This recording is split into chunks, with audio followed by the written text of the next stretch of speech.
एक नागरिक के तौर पर अपनी जिम्मेदारी निभाना मतलब वोटर लिस्ट में अपना नाम चेक करवाना, ये तो एक आम बात है ना? लेकिन क्या हो अगर अपराधी इसी काम को लोगों को लूटने का एक नया जरिया बना ले? आज हम इसी धोखे की परतें खोलने वाले हैं कि कैसे वोट बचाने के बहाने की गई एक फोन कॉल आपकी मेहनत की सारी कमाई उड़ा सकती है। जरा सोचिए, आपके पास एक फोन आता है जो आपके लोकतांत्रिक अधिकार की बात करता है, पर उसका असली मकसद आपकी जेब पर डाका डालना है। ये कोई डराने वाली कहानी नहीं है, ये वो हकीकत है जिसका सामना आज कई लोग कर रहे हैं। तो सवाल ये है कि क्या सच में ऐसा हो सकता है? तो चलिए इस मामले की तह तक चलते हैं। हाल ही में पुलिस और चुनाव अधिकारियों दोनों ने एक बहुत जरूरी चेतावनी जारी की है। एक नया और कहना पड़ेगा काफी चालाकी से भरा स्कैम सामने आया है जो सीधे सीधे वोटर्स को अपना निशाना बना रहा है। तो ये होता कैसे है? देखिए, अपराधी एक असली सरकारी प्रक्रिया का फायदा उठा रहे हैं।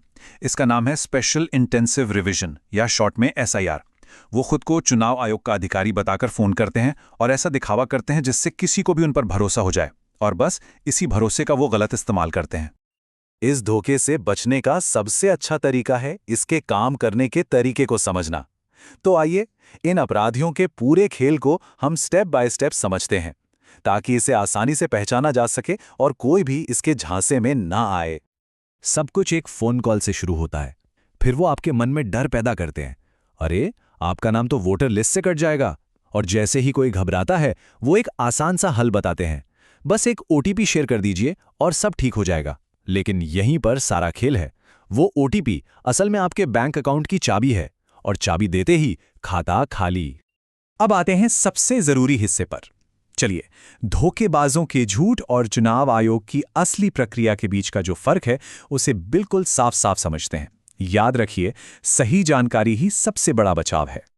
यहां देखिए, सच और झूठ आमने सामने। स्कैमर्स का दावा है कि वो फोन पर OTP से वेरिफिकेशन करते हैं, लेकिन सच्चाई क्या है? चुनाव आयोग की प्रक्रिया पूरी तरह से अलग है।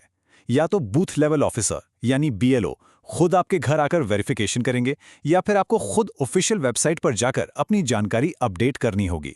मतलब साफ है, फोन पर OTP का तो कोई रोल ही नहीं है। और ये बात सिर्फ हम नहीं कह रहे, ये छत्तीसगढ़ के मुख्य निर्वाचन अधिकारी के ऑफिस का ऑफिशियल बयान है, बिल्कुल शीशे की तरह साफ। अगर कोई भी SIR के नाम पर OTP मांगे तो एक सेकंड भी मत सोचिए, वो 100% एक फ्रॉड है। चलिए अब उस चीज पर फोकस करते हैं जिसके पीछे ये सारे स्कैमर पड़े हैं। वन टाइम पासवर्ड या OTP। ये सिर्फ 6 नंबर नहीं है, ये आपकी डिजिटल तिजोरी की चाबी है, और इसीलिए ये इतनी कीमती है। तो OTP आखिर है क्या?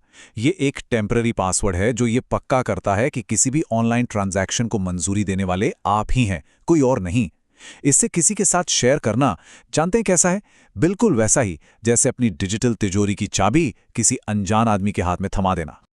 इस पूरी बातचीत का जो सबसे जरूरी सबक है वो इस एक लाइन में है। इसे हमेशा के लिए याद कर लीजिए, चुनाव आयोग को आपके वोट के लिए आपके OTP की कभी जरूरत नहीं पड़ेगी, लेकिन चोरों को आपके पैसे के लिए इसकी जरूरत जरूर है। ठीक है, तो अब हम खतरे को अच्छी तरह समझ गए हैं। तो अब सवाल यह है कि इससे बचे कैसे? अगर आपके पास ऐसी कोई कॉल आती है तो क्या करना चाहिए? इसके लिए एक बहुत ही सिंपल और असरदार प्लान है। बस ये 3 आसान स्टेप्स हैं। पहला, फोन काट दें। कोई बहस नहीं, कोई सवाल जवाब नहीं, तुरंत।